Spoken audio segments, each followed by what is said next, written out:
Exo 1, CCINP. Alors, on note E l'espace vectoriel des applications continues sur 0,1, valeur dans R.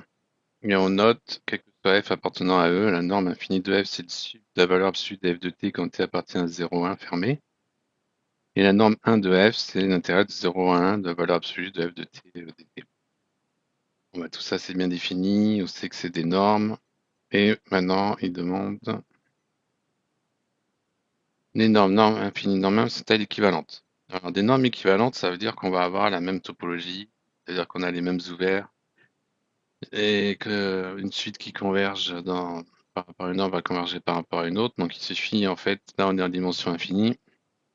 Dimension finie, toutes les normes sont équivalentes. Il suffit de trouver, on va chercher on va prendre n entier, et puis on va regarder des familles de fonctions de 0,1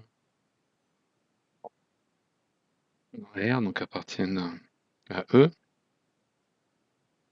et qui à X s'associe Fn de X.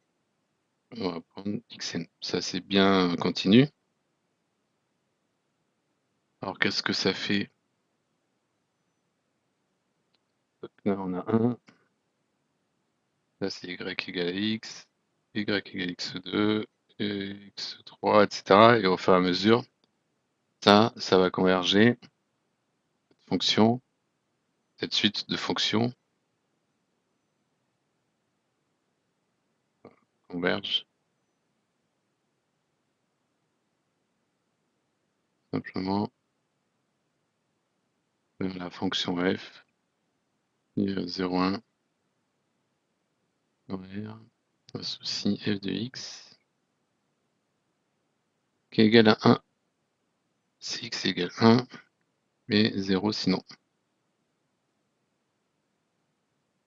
Donc c'est ça qui va faire que on va avoir, si on regarde la norme infinie de cette fonction-là, c'est les sup des n quand x varie de 0 à 1, quel que soit n, ça, le sup va être égal à 1, ce qui se passe ici. Par contre, quand on va prendre la norme 1 de f, de fn, de l'intégral de 0 à 1 de valeur absolue, ça c'est positif, donc ici c'est des x. Ça c'est x puissance n plus 1 sur n plus 1 entre 0 et 1, ça va faire 1 sur n plus 1. Donc là, on voit que ça va tendre vers 0, quand n tend vers plus infini, mais que ça, bah, ça va tendre vers 1, quand n tend vers plus infini, donc les normes ne sont pas équivalentes.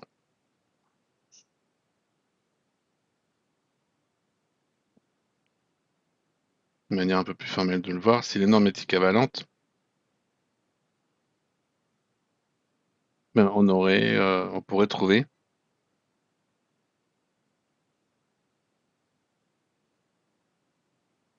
un alpha strictement positif, tel que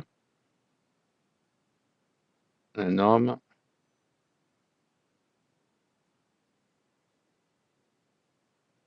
des Fn soit plus petit que alpha norme des Fn norme 1. Non. Donc norme infinie soit plus petit qu'un alpha norme 1. Mais ça, on a vu, ça nous fait n plus 1, plus grand que alpha, pour tout n. Alors, ça, c'est pas possible. Somme infinie n'est pas bornée. Donc là, les normes sont pas équivalentes. Ensuite, deuxième question. On manie E de la norme infinie. Et on va s'intéresser à cette application. Montrer que c'est une application continue sur E. Ok. On va déjà, si je prends pour F et G dans E, lambda mu dans R, on a U de lambda F plus mu G.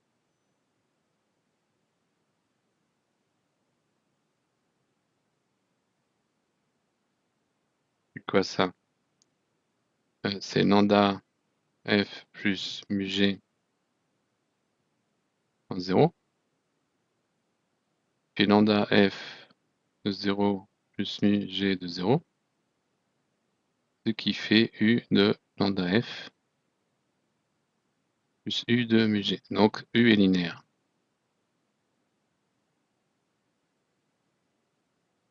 Ensuite, et on regarde la norme infinie de u de f. C'est la norme infinie du coup de f de 0. Ça veut dire le sup de f de 0, donc c'est f de 0.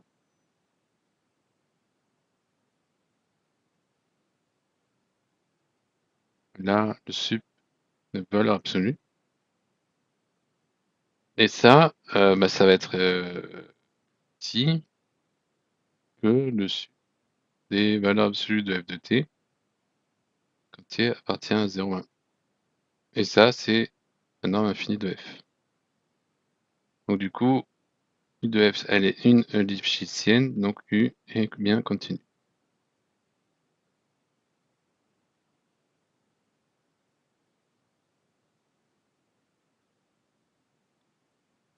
Ok, on va supprimer la partie en haut.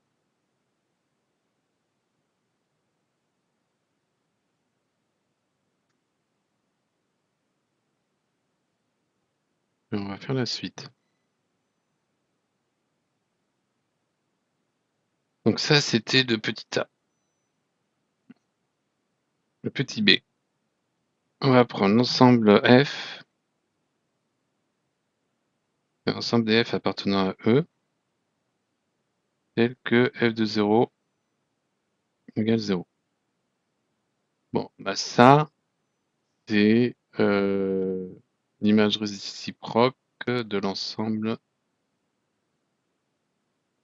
E qui est une partie fermée de R. Or,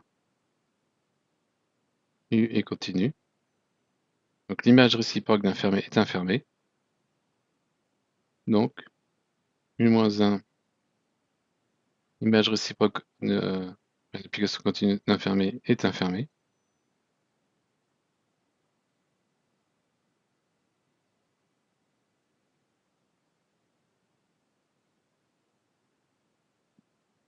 Donc, F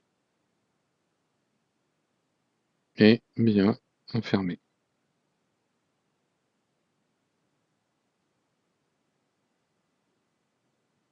Maintenant, on va regarder ça avec la norme 1. Donc comme les normes ne sont pas équivalentes, il n'y a aucune raison que le f soit fermé pour la norme 1. Donc on pose ce truc-là et on va regarder fn-c.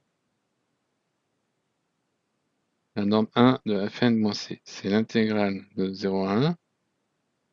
Donc on va aller de 0 à 1 sur n, de 1 moins x. X va être compris que x va à 1 n, ça va faire 1. Donc ça c'est plus petit que 1. Donc ça va faire 1 moins x dx, plus intégrale de 1 à n de 1 de 0 dx. Donc ça va faire 0. Ça va nous faire, du coup, ça va nous faire x, donc ça va nous faire 1 sur n, moins x2 sur 2, donc n sur 2n carré. Donc ça va faire moins 1 sur 2n, donc ça fait 1 sur 2n. Voilà. Quel que soit n appartenant à n étoiles, on a bien ça. Ok, donc ça veut dire quoi? Ça, quand même, ça tend vers 0. En même temps, vers plus infini. Donc la suite des fn tend vers la fonction c. Quand même tend vers plus infini. Alors on va effacer un peu au-dessous.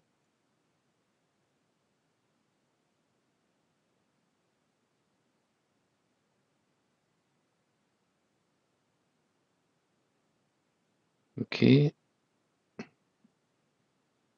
maintenant, alors, oui, F, on peut remarquer que ça ressemble à quoi F?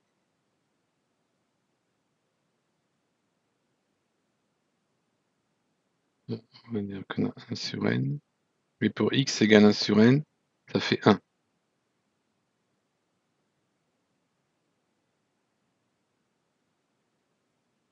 Voilà. On a 1, là on a 1. Et là, c'est la pente nx. Donc ça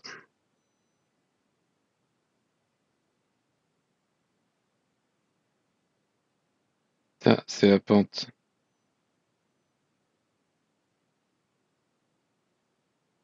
On a y égale nx. Et après, on a... Bon, ben, on va clairement que c'est continu, hein. Sinon, on peut regarder, hein, limite à gauche, quand x tend vers 1 sur n, ça fait 1. Limite à droite, quand x tend vers 1 sur n, ça fait 1. Donc Fn, les fonctions Fn, elles sont bien continues. De 0, 1 dans R.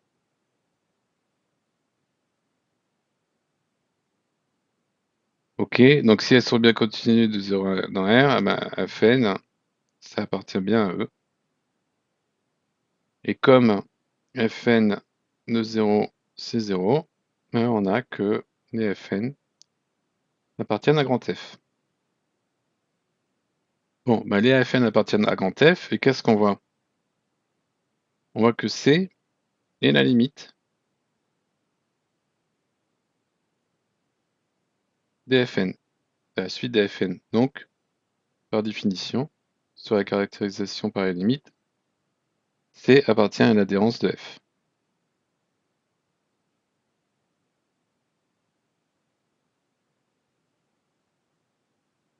Voilà, les Fn appartiennent tous à F. Donc la limite d'une suite d'éléments de F est dans l'adhérence de F. Ok. Est-ce que c'est fermé? C, qu'est-ce qu'on a? Est-ce qu'on a que C est continu? Oui, égal à 1 tout le temps. Mais C de 0, est-ce que c'est égal à 0? Non. Donc C, il n'appartient pas à F. Donc on a un point qui est dans l'adhérence de F qui appartient pas à F. Donc ça veut dire que F est différent de F bar. Et donc F n'est pas une partie fermée